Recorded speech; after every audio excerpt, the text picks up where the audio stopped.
Hello friends, Bhagirath online प्लॅटफॉर्ममध्ये आपलं स्वागत आहे.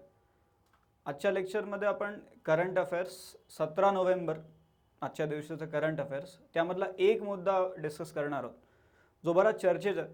प्रत्येक न्यूजपेपरमध्ये तुम्ही बघितलं असेल की नेक्स्ट इयर इंडियाकडे G20ची प्रेसिडेन्सी दिलेली आहे. सो त्याबद्दल आपल्याला आजच्या ह्या सेशनमध्ये ब्रीफली डिस्कस करायचं आहे की काय काय महत्त्वाचे मुद्दे आहेत. G20 म्हणजे काय आहे, इंडिया प्रेसिडेंट होणं म्हणजे काय एक्झॅक्टली अर्थ होतो आहे त्याचा, आणि ह्या टॉपिकवरती UPSCनी याआधी काय प्रश्न विचारलेले आहेत. सो त्याबद्दल आपण ह्या ब्रीफ सेशनमध्ये काही चर्चा करू. सो ही बातमी होती, India to be next G20 president. आणि प्रत्येक न्यूजपेपरमध्ये आपल्याला हे बघायला मिळालं की इंडिया प्रेसिडेन्सी होल्ड करणार आहे G20ची. तर तारीख कधी आहे तर नेक्स्ट इयर आपल्याकडे समिट होणार. जे सगळ्या न्यूजपेपरमध्ये आपण बघितलं असेल की बालीमध्ये सध्या ही मीटिंग झालेली आहे, आणि नेक्स्ट मीटिंग जी आहे ती 1 डिसेंबर 2022 पासून ही प्रेसिडेन्सी आपल्याकडे आहे 30 नोव्हेंबर 2023 पर्यंत. म्हणजे पुढच्या वर्षी ही जी मीटिंग होणार आहे ती इंडियामध्ये होईल. आता प्राईम मिनिस्टर ऑफ इंडिया त्यांनी हे स्टेटमेंट इथे केलेलं होतं की आपल्याकडे जी G20 प्रेसिडेन्सी येणार आहे ती इन्क्लुझिव्ह असेल आणि ॲक्शन ओरिएंटेड असेल. So India's G20 presidency will be inclusive. Inclusive असणं याचा अर्थ एक्झॅक्टली प्राईम मिनिस्टर काय म्हणतायत तर आम्ही वेगवेगळ्या देशांचे ओपिनियन्स जे आहेत ते लक्षात घेऊ, वेगवेगळ्या देशांचे मतं आम्ही तिथे कन्सिडर करू. ॲट दी सेम टाईम आम्ही त्यामधून काही पॉझिटिव्ह कसं घेता येईल, ॲक्शन ओरिएंटेड आपल्याला कसं काम करता येईल, त्याबद्दल ही पूर्ण मीटिंग असेल असं त्यांनी म्हटलं. ऑल्सो कालच्या न्यूजपेपरमध्ये पण याबद्दल काही बातमी आलेली होती की इंडियामध्ये जी मीटिंग होणार आहे that will be a symbolic of peace असं त्यांनी म्हटलेलं होतं की शांततेचं, कारण the meeting will be hold in the land of Buddha, in the land of Gandhi, आणि त्यामुळे ही एक शांतता दाखवणारी मीटिंग असणार आहे असंही प्राईम मिनिस्टरनी वेगवेगळ्या स्टेटमेंट्समधून म्हटलेलं होतं. सो ह्याबद्दल सगळ्यात पहिले तर बेसिक आपण काय काय गोष्टी आपल्याला माहिती पाहिजे. सगळ्यात पहिली गोष्ट आहे की याचा लोगो काय आहे, what is the logo of this meeting. कारण त्यांनी प्रॉपरली थीम अनाऊन्स केलेली होती आणि लोगो पण तिथे दाखवलेला होता. त्यामध्ये बरंच पॉलिटिकल लेवलवरती पण काही कॉन्ट्रोवर्सीज पण क्रिएट झालेल्या आहेत की इथे कमळच का दाखवलं. सो अशा प्रकारच्या कॉन्ट्रोवर्सीज पण तिथे क्रिएट झालेल्या आहेत. But this is the official logo that is released by India. Bharat 2023 India G20. इथे G20 पूर्ण हे लोटस आणि त्याच्यावरती ग्लोब दाखवलेला आहे आणि खाली लिहिलेलं आहे Vasudhaiva Kutumbakam. Now this is significant point. Vasudhaiva Kutumbakam, one earth one family one future. One earth one family one future, that is the official theme that is announced by India for next G20 meeting. So theme of India G20 presidency that is Vasudhaiva Kutumbakam. आता वसुदैव कुटुंबकम हा पुन्हा prelims परीक्षेमध्ये प्रश्न येऊ शकतो की वसुदैव कुटुंबकम हा exactly कुठून आलेलं आहे, हे पूर्ण हे जे लाईन जी आहे वसुदैव कुटुंबकम ही कुठून आलेली आहे. So this is taken from one of दी उपनिषद. या उपनिषदाचं नाव काय आहे तर महाउपनिषद. महाउपनिषद यामधून हे घेतलं गेलेलं आहे. याआधी पण वेगवेगळ्या अशा प्रकारचे प्रश्न विचारले गेलेले, जसं सत्यमेव जयते कुठून घेतलेलं आहे तर मुंडक उपनिषद त्यामधून घेतलेलं आहे. त्यानंतर वेगवेगळ्या प्रकारचे अजून प्रश्न जे विचारले जातात की समजा आपण म्हटलं की कथा उपनिषद आहे, किंवा NCERT तुम्ही वाचता, NCERTचा जो लोगो आहे, लोगोवरती जे जे लिहिलेलं आहे that is taken from Isha Upanishad. So अशा प्रकारचे प्रश्न पण आपल्याला बेसिक कल्चरल आस्पेक्टने पण विचारले जाऊ शकतात. But this is Vasudhaiva Kutumbakam, this is the official theme announced by India for the next G20 meeting. Now, let's talk some basic things about G20 then. G20 बद्दल काही बेसिक गोष्टी. सगळ्यात पहिले तर हे कधी फाउंड केलं गेलेलं आहे, काय बॅकग्राऊंड होता, सुरुवातीला कसं होतं, त्यानंतर कसं हे ट्रान्सफॉर्म झालं, तर या सगळ्या गोष्टी इथे आपल्याला दिसतील. तर G20 कधी बनवलं गेलेलं आहे तर 1999 मध्ये हे बनवलं गेलेलं आहे. बट जेव्हा बनवलं गेलेलं होतं this was not the kind of G20 that you are having today. So it was founded in 1999 after the Asian financial crisis. Asian financial crisis, त्यानंतर हे बनवलं गेलेलं आहे. आणि का बरं बनवलं गेलेलं आहे की एक फोरम बनावा, पूर्ण एशियामधले वेगवेगळे जे कंट्रीज आहेत त्यांचं एक फोरम असावा, प्लॅटफॉर्म असावा जिथे फायनान्शियल सिच्युएशन डिस्कस करता येतील. So this was the meeting of finance ministers date. G20 त्या काळामध्ये 1999 it was the forum for finance minister. At the same time it was forum for central bank governors. हे सगळे सोबत येतील आणि financial situation discuss करतील, global economic and financial इश्यूजला ते डिस्कस करतील. Later it was upgraded to the level of heads of the state. तर सुरुवातीला फायनान्स मिनिस्टर येतात, बट त्यानंतर ह्याला अपग्रेड केलं गेलं आणि प्रत्येक देशाचे जे हेड असतील ते त्या मीटिंगमध्ये येतील. So it was upgraded to the level of head of states or government in the wake of the global economic crisis that was happened in 2007. So 2007 मध्ये याला मग अपग्रेड केलं गेलेलं आहे आणि सगळे हेड ऑफ द स्टेट तिथे येतात. Also in 2009 it was designated as the premium forum for the international economic cooperation. So this was upgraded in 2009 then. So 7 मध्ये हेड ऑफ द स्टेट इथे येतात, त्यानंतर 2009 मध्ये याला एक प्रीमियर फोरम म्हणून डेझिग्नेट केलं गेलेलं आहे की इंटरनॅशनल इकॉनॉमिक कॉपरेशन मध्ये हे महत्त्वाचं फोरम आहे. Wien we talk about G20 मध्ये कोणते ग्रुप आहेत, जसं आपण म्हटलं की G7 आहे. सो G7 मध्ये कोण असतात, तर हायली डेव्हलप्ड कंट्रीज आर देट. When you talk about G20, it is the mixture of both. Developed countries पण इथे आपल्याला काही दिसतात, डेव्हलपिंग कंट्रीज पण इथे आपल्याला काही दिसतात. So this is a mixture of both that. Initially G20 जेव्हा बनलेलं आहे, जसं आपण आत्ता बोलत होतो की it was about the finance, it was about the financial situation. So सुरुवातीला यामध्ये ही जी मीटिंग व्हायची यामध्ये ब्रॉड लेवलवरती पूर्ण मॅक्रो इकॉनॉमिक इश्यूज जे आहेत त्याला डिस्कस केलं जात होतं. But now you can see in G20 you are talking about the planet, one earth, one family, one future. So that means you are not only restricting yourself to the financial or economic issues, you are talking on a broader note in the G20 meetings. So the agenda of this meeting is expanded now, where you can see they are talking about trade, they are talking about climate change, which is obvious kind of thing. They are talking about sustainable development. In G20 they are also talking about sustainable development. या वेगवेगळ्या मुद्द्यांवरती G20 मध्ये चर्चा होती. आता sustainable development झालं किंवा health झालं, agriculture आहे, energy, environment, there are a lot of issues, climate change, anti corruption, there are a lot of issues on which G20 members are talking in the meetings. So इथपर्यंत आपण काही basic गोष्टी बघतो.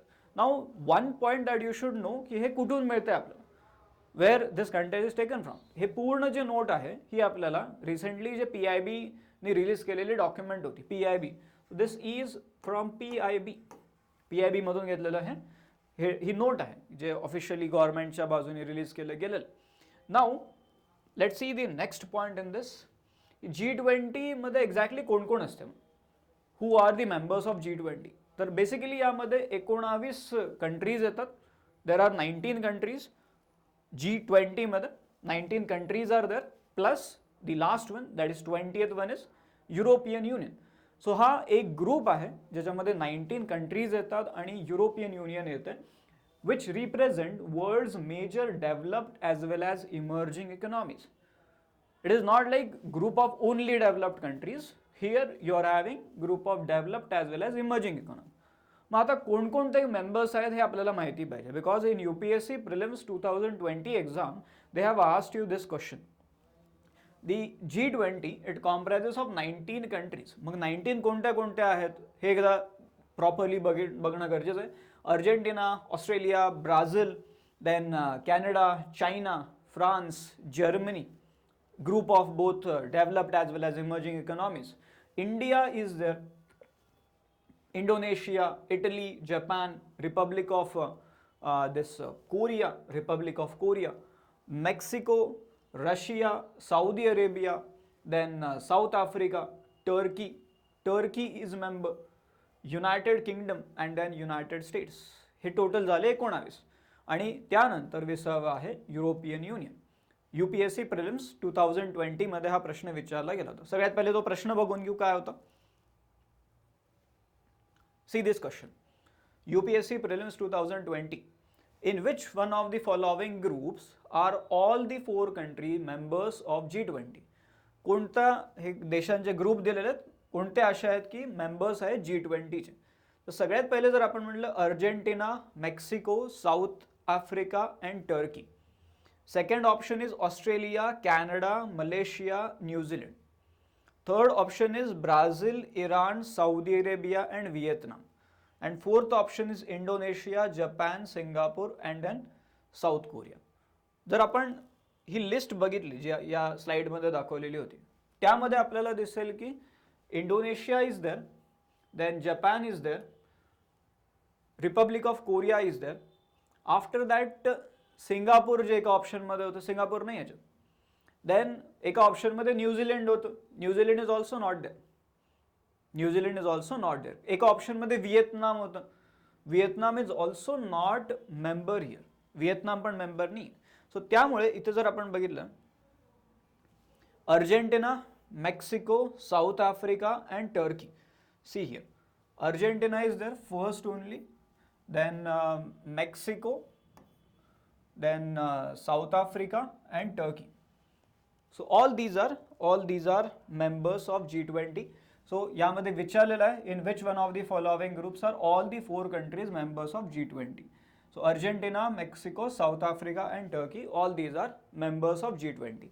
हा प्रश्न विचारला गेला होता. Now this kind of question can be asked for any kind of international grouping then. It is not like only G20, for that they are asking you these questions.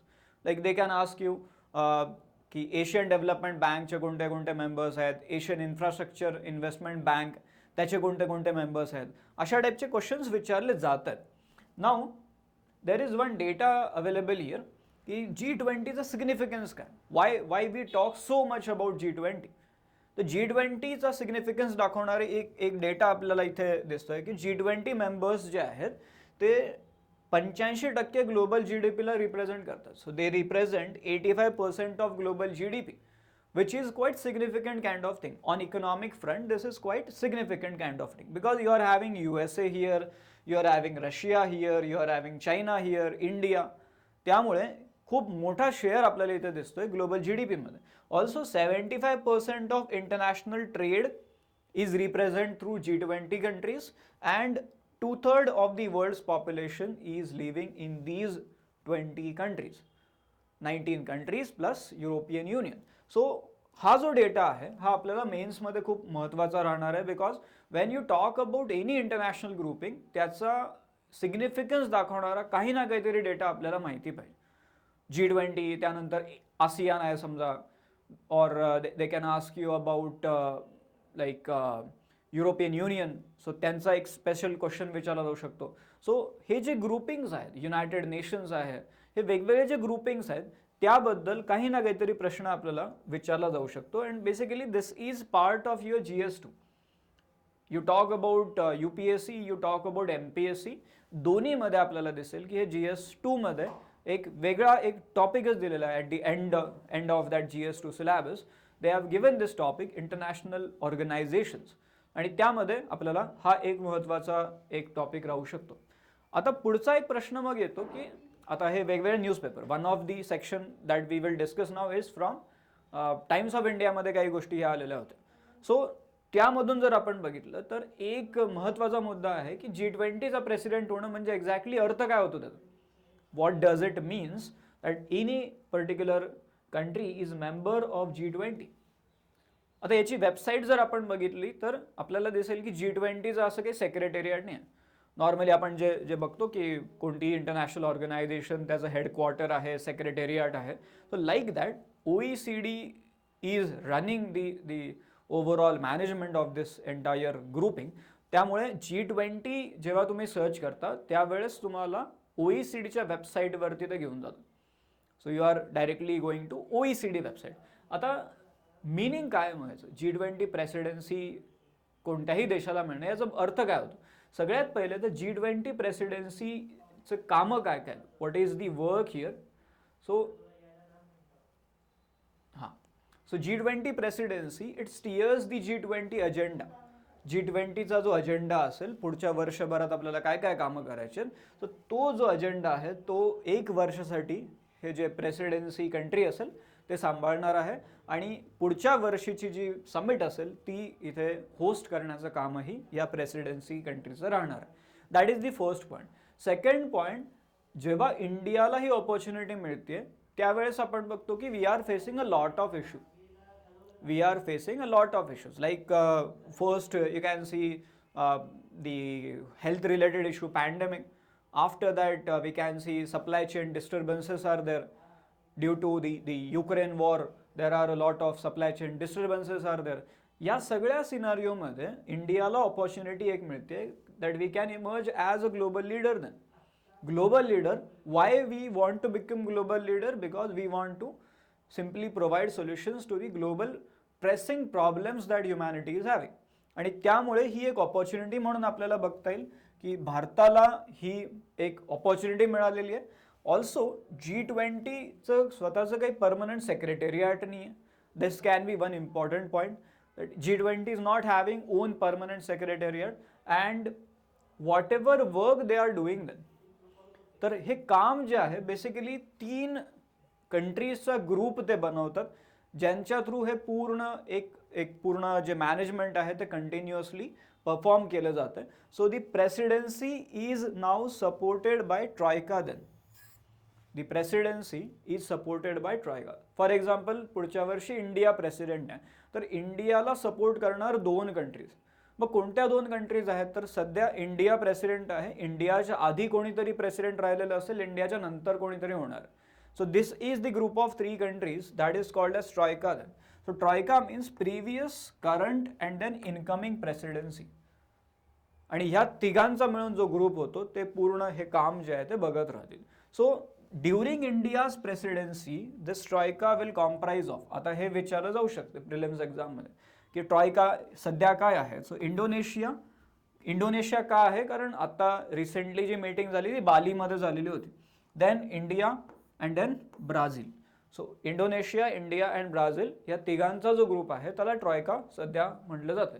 So इथपर्यंत आपण जे बघितलेलं आहे this is about the overall basic aspects of G20 की G20 exactly काम कसं करतं, G20चे members कोण आहेत, त्यानंतर सध्या जी प्रेसिडेन्सी इंडियाला मिळालेली आहे तर इंडियाने काय थीम तिथे अनाऊन्स केलेली आहे, त्याचा अर्थ काय होतोय आणि इंडिया किंवा कोणतीही कंट्री G20ची प्रेसिडेंट होणार आहे, प्रेसिडेन्सी ज्यांना मिळणार आहे त्याचा एक्झॅक्टली अर्थ काय होतो याबद्दलचे काही ब्रीफ मुद्दे आपण या आत्ताच्या सेशनमध्ये बघितले. इथून पुढच्या काही सेशन्समध्ये असेच काही मुद्दे आपण डिस्कस करत राहू. थँक्यू.